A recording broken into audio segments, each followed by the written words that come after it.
প্রিয় অষ্টম শ্রেণীর শিক্ষার্থীরা, শুভেচ্ছা নিও। আজকে আমি তোমাদের 2025 সালের বিজ্ঞান বিষয়ের নতুন বই থেকে তৃতীয় অধ্যায় ব্যাপন, অভিস্রবণ ও প্রচ্ছেদন এর পার্ট 5 থেকে এর কাজ ও সম্ভাব্য প্রশ্নের সমাধান করে দেব। প্রথমে তোমাদের বলবো, যারা আমার চ্যানেলটি সাবস্ক্রাইব করো নাই তারা আমার চ্যানেলটি সাবস্ক্রাইব করবে এবং আমার সাথে থাকবে। তাহলে চলো আমরা ক্লাস শুরু করি। তৃতীয় অধ্যায়, পার্ট 5, উদ্ভিদের পানি ও খনিজ লবণ শোষণ। প্রথমে আছে উদ্ভিদের পানি শোষণ পদ্ধতি। মাটি থেকে পানি ও পানিতে দ্রবীভূত খনিজ লবণ উদ্ভিদ দেহের সজীব কোষে টেনে নেওয়ার পদ্ধতিকে সাধারণভাবে শোষণ বলা যেতে পারে।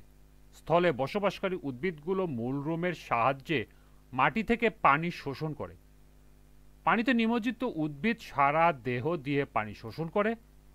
স্থলজ উদ্ভিদের মূলরোম মাটির সূক্ষ্ম কণার ফাঁকে লেগে থাকা কৌশিক পানি অভিস্রবণ প্রক্রিয়ায় নিজ দেহে টেনে নেয়।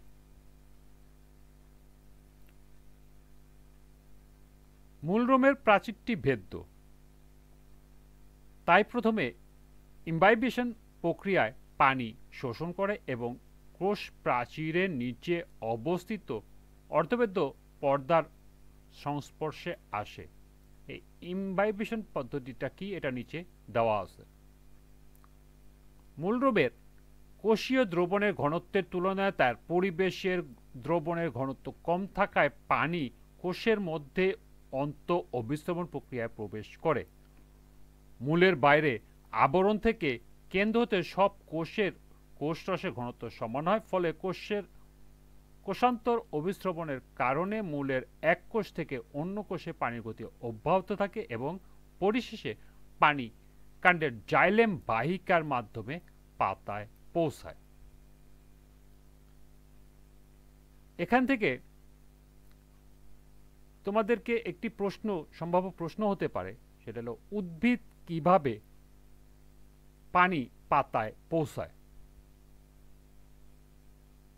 তো চলো এখন আমরা এই প্রশ্নের একটি সম্ভাব্য সমাধান দেখে নিই। প্রশ্ন হবে, উদ্ভিদ কিভাবে পানি শোষণ করে পাতায় পৌঁছায়। এর সমাধান হবে, সাধারণভাবে উদ্ভিদ তার মূলরোমের মাধ্যমে মাটির কৌশিক পানি শোষণ করে। প্রশোধনের ফলে পাতার কোষে ব্যাপন চাপ ঘাটতির সৃষ্টি হয়। এর ফলে পাশের কোষ থেকে পানি এই কোষের দিকে ধাপিত হয়। একইভাবে ওই দ্বিতীয় কোষটিতে আবার ব্যাপন চাপ সংঘটিত হয়, সৃষ্টি হয় এবং তার পাশের বা নিচের কোষের থেকে পানি টেনে নেয়। এভাবে ব্যাপন চাপ ঘাটতি ক্রমশ মূলরোম পর্যন্ত বিস্তৃত হয় এবং একটি চোষক শক্তির সৃষ্টি হয়। এই চোষক শক্তির টানেই মাটির কৌশিক পানি মূলরোমে ঢুকে পড়ে। মাটি থেকে পানি মূলের কর্টেক্সে প্রবেশ করে।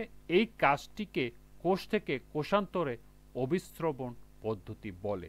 একইভাবে পানি অন্তঃত্বক ও পরিচক্র দিয়ে পরিবহন কলাগুচ্ছে পৌঁছে যায়। পানি একবার পরিবহন কলায় পৌঁছে গেলে তা জাইলেম কলার মাধ্যমে উপরের দিকে এবং পাশের দিকে প্রভাবিত হতে থাকে। এভাবে পানি বিভিন্ন শাখা প্রশাখা হয়ে উদ্ভিদের পাতায় পৌঁছে যায়। এ কাজে যে দুটি গুরুত্বপূর্ণ প্রক্রিয়া কাজ করে সেগুলো হলো অভিস্রবণ ও প্রচ্ছেদন।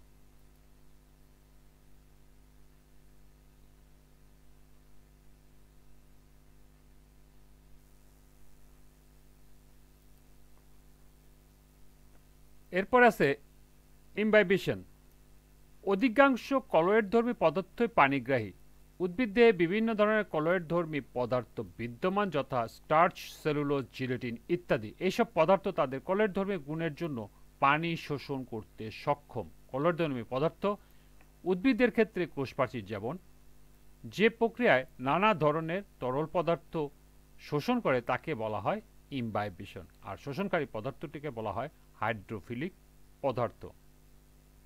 তো ইমবাইবেশন থেকে তোমাদের একটি সম্ভাব্য প্রশ্ন থাকতে পারে, সেটা হলো ইমবাইবেশন কি, বুঝিয়ে বলো। তো চলো আমরা এই প্রশ্নের একটি সমাধান দেখে নিই। এর সমাধান হবে, ইমবাইবেশন বলতে কলয়েড জাতীয় শুষ্ক বা আংশিক শুষ্ক পদার্থ কর্তৃক তরল পদার্থের শোষণের বিশেষ প্রক্রিয়াকে বোঝায়। কলয়েডধর্মী পদার্থ যে প্রক্রিয়ায় পানি শোষণ করে তাকে ইমবাইবেশন বলে। যে সকল পদার্থ পানির সংস্পর্শে এলে স্বতঃস্ফূর্তভাবে পানি শুষে বা টেনে নেয় তাদেরকে কলয়েডধর্মী পদার্থ বলে, যথা স্টার্চ, সেলুলোজ, জিলেটিন ইত্যাদি হাইড্রোফিলিক বা পানিপ্রিয় পদার্থ। উদ্ভিদ দেহে বিভিন্ন ধরনের কলয়েডধর্মী পদার্থ বিদ্যমান। এসব কলয়েডধর্মী বিভিন্ন পদার্থ উদ্ভিদের ক্ষেত্রে যেমন কোষপ্রাচীর তাদের কলয়েডধর্মী গুণের জন্যই পানি শোষণ করতে সক্ষম হয়।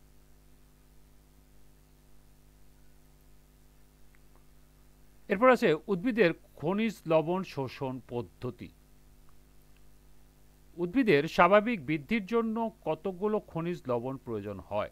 উদ্ভিদের জন্য প্রয়োজনীয় খনিজ লবণের উৎস হল মাটিস্থ পানি। মাটিস্থ পানিতে খনিজ লবণ দ্রবীভূত অবস্থায় থাকে।